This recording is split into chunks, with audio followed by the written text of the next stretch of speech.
Hello मेरे rock stars, कैसे हो आप सब। This is an English educator Magnolia. Welcome to Next Toppers, जहां हम देश का भविष्य बनाते हैं। गाइस, आज हम इतने बड़े महा मुद्दे को लेकर यहाँ आए हैं जिसके लिए मेरे पास हर जगह कमेंट्स और मैसेजेस आते हैं। इंस्टाग्राम डीएम बोल लो, मेरे पोस्ट के कमेंट सेक्शन में बोल दो, वाईटी पे जितने वीडियोस है उसके कमेंट सेक्शन में बोल दो, बच्चा कोई मुझसे मिलने आ गया, हाय हेलो के बाद ये सवाल आ जाता है कि मैम बाकी सारे सब्जेक्ट्स के नोट्स हमें बनाने आते हैं, इंग्लिश के नोट्स कैसे बनाने हैं मैम, प्लीज हमें बता दो, समझा दो। तो इस महा प्रॉब्लम को आज हम एड्रेस करेंगे।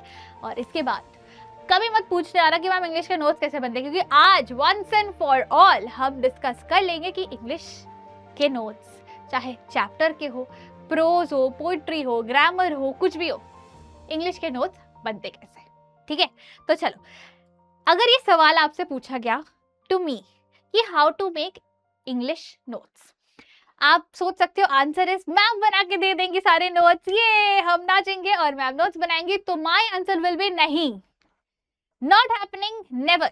ठीक है, ज्यादा बोलोगे तो मैं ये दीदी की तरह ऐसे गुस्सा होकर करके देखने लगूंगी। ठीक है, तो I might help you with एक दो चैप्टर के नोट्स कि कैसे बनाने, क्या है, थोड़ा असिस्टेंस दे दिया मैंने, लेकिन you have to make your own notes.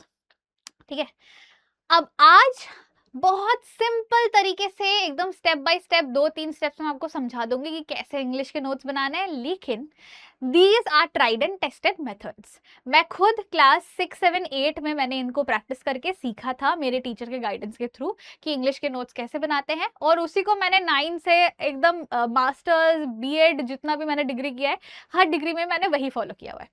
ठीक है, तो दस it's very simple, very easy, ज्यादा प्रेशर का कुछ है नहीं।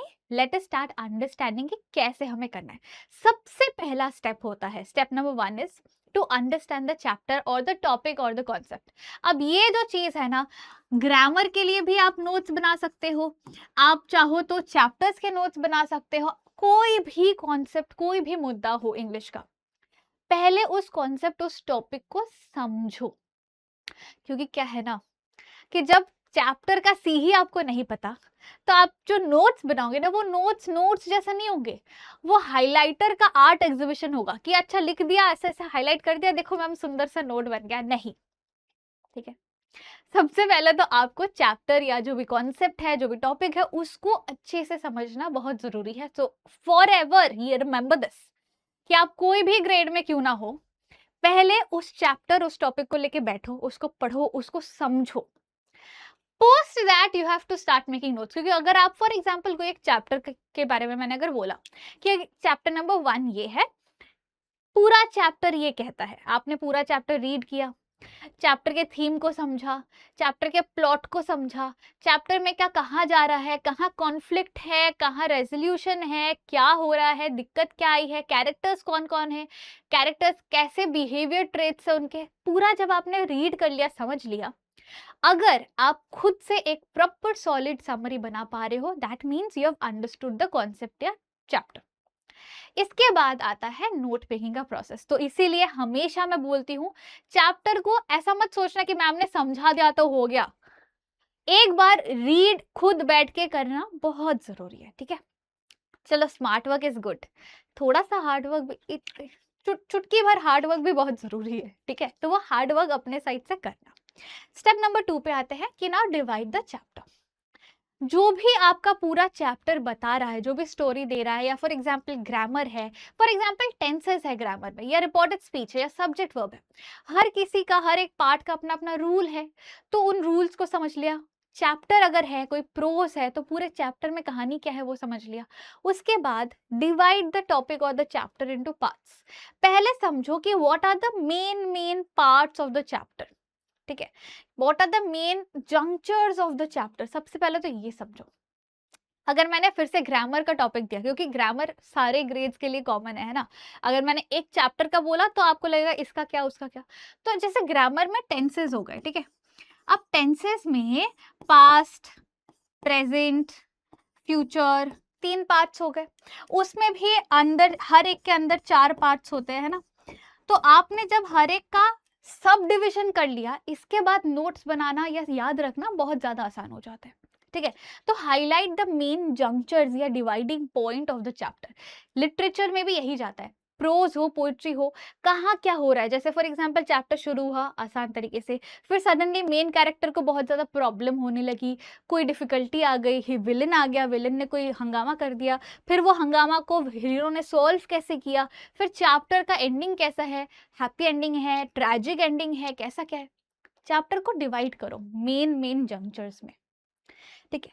Now analyse the conflict climax of the chapter, कि प्रॉब्लम पॉइंट कहाँ था, कहाँ मेन कैरेक्टर को दिक्कत आई थी, वो पहले मैं अंडरस्टैंड करूं, उसको मैं हाईलाइट करूं, फिर उसका रेजोल्यूशन या सोल्यूशन क्या निकला कहानी में, कैरेक्टर्स का बिहेवियर कैसा है, इन सारी चीजों को समझना जरूरी है, हाईलाइट करना जरूरी है, उन्हीं से नोट्स बनेंगे, ठीक है।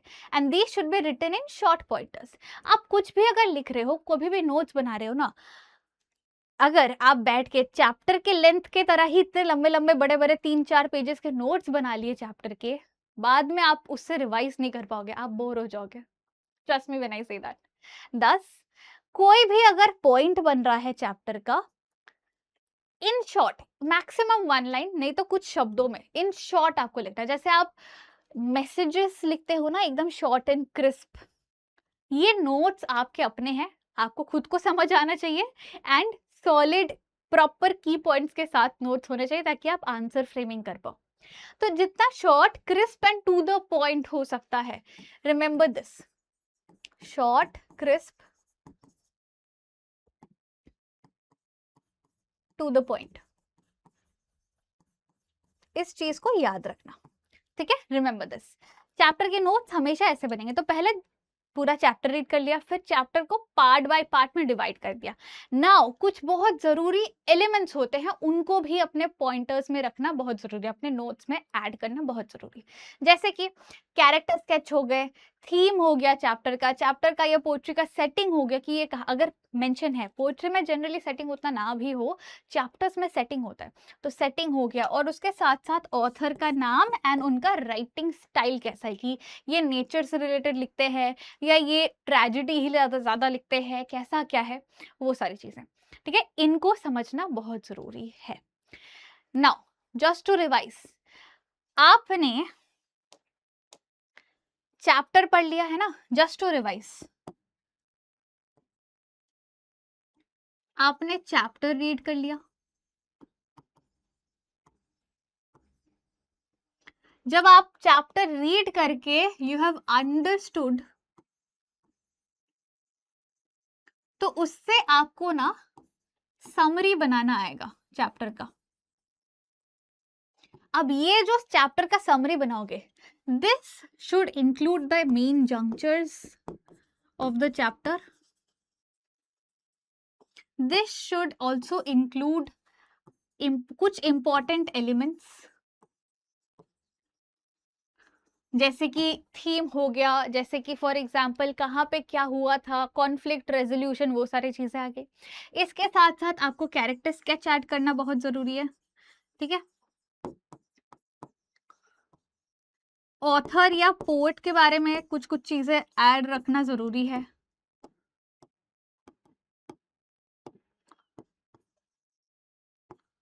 अरे यार, ठीक है। तो ये कुछ चीजें आपके नोट मेकिंग में प्रेजेंट होना बहुत बहुत ज्यादा जरूरी है। और अगर कोई टाइमलाइन है, कोई डेट्स दी गई हैं, उनको भी रखना बहुत जरूरी है। जैसे कि अगर जो अभी 11th-12th में है, वो बच्चे या जो भी 10th में है, उनको समझ आएगा कि डायरी ऑफ एन फ्रैंक एक चैप्टर है, उसमें टाइमलाइंस है, डेट्स है, कब क्या हुआ था, कहाँ ये लोग शिफ्ट किए थे, कैसे क्या हुआ था, किस टाइम पे वो किस टाइम पे उसका जन्म हुआ, कब वो शिफ्ट की, ये वो वगैरह। तो अगर टाइमलाइंस भी है, या फॉर एग्जाम्पल अगर जैसे पोर्ट्रेट ऑफ अ लेडी वाला चैप्टर है, उसमें क्या होता है कि स्टार्टिंग में इनका रिश्ता कैसा था, फिर वो रिश्ता इवॉल्व कैसे हुआ है ना, तो हर एक चीज को मेन जंक्चर्स में डिवाइड करना, फिर किस टाइम पे क्या, तो एक सडन हुआ। देखो, अगर कहानी स्मूथ है, सब अच्छा अच्छा अच्छा चल रहा है, तो उसमें क्या ही है, दैट ऐसा कोई चैप्टर आपके सिलेबस में आएगा ही नहीं। There has to be some mirch masala happening in the chapter. तो उन मिर्च मसालाओं को, उन जंक्चर्स को की पॉइंट की तरह लिख के रखना होता है, ठीक है, एक छोटा सा सैंपल है, ठीक है, जस्ट फॉर योर रेफरेंस। एक चैप्टर है portrait of a lady written by Khushwant Singh. तो उसमें क्या किया मैंने, चैप्टर का नाम लिखा, जो हमारे ऑथर है उनका नाम मेंशन करके रखा है। अब वो बात की बात है कि ये जब मैंने लिखा था खुशवंत सिंह के बारे में, मेरे माइंड में सारा नॉलेज एडेड था, तो मैंने इसीलिए उस टाइम पे खुशवंत सिंह के बारे में कोई poet I mean writer info नहीं लिखा था। बट आप छोटा सा एक दो लाइनर राइटर इन्फो लिख के रखना। उसके बाद मैंने क्या किया, यहाँ पे ये जो पूरा पार्ट है इसमें समरी प्लस द इम्पॉर्टेंट जंक्चर्स जिसमें पूरा चैप्टर कवर हो जाता है वो ऐड करके रखा है। तो जो 4-5 पेज का चैप्टर है वो यहाँ 2 पेज में खत्म हो गया है, which includes everything for that chapter, ठीक है। फिर लास्ट में इसका कंक्लूजन क्या था वो भी समझ आ गया था मुझे, थीम्स क्या क्या थे, कैरेक्टर स्केचेस क्या क्या थे, हर एक चीज एडेड है, ठीक है। तो this is just one sample of note making कि कैसे आप नोट्स बना सकते हो, यूज योर क्रिएटिविटी। लेकिन सबसे जरूरी है to follow all the 3 steps इसके पहले का जो मैंने आपको बताया है, ठीक है। That will help you to ensure कि विदाउट एनी मतलब एरर आप आराम से अपने हर चैप्टर के हर टॉपिक के नोट्स बना पाओ।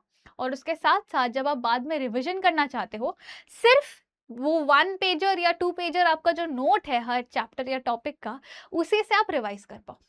सेम गोज फॉर टेंसेस, ठीक है। आपको आई थिंक बैच में जो भी लेक्चर्स है, प्रारंभ के बैच में जो भी लेक्चर्स है, उनमें आपको ग्रामर के टॉपिक्स मिल गए हैं, उनमें उन ग्रामर के टॉपिक्स को नोट डाउन कैसे करना है, नोट्स कैसे बनाना है, उसका भी गाइडेंस है, ठीक है। तो इंश्योर कि उसको आप अच्छे से देख लेना, उनको यूज करके उनको फॉलो करके नोट्स बना लेना।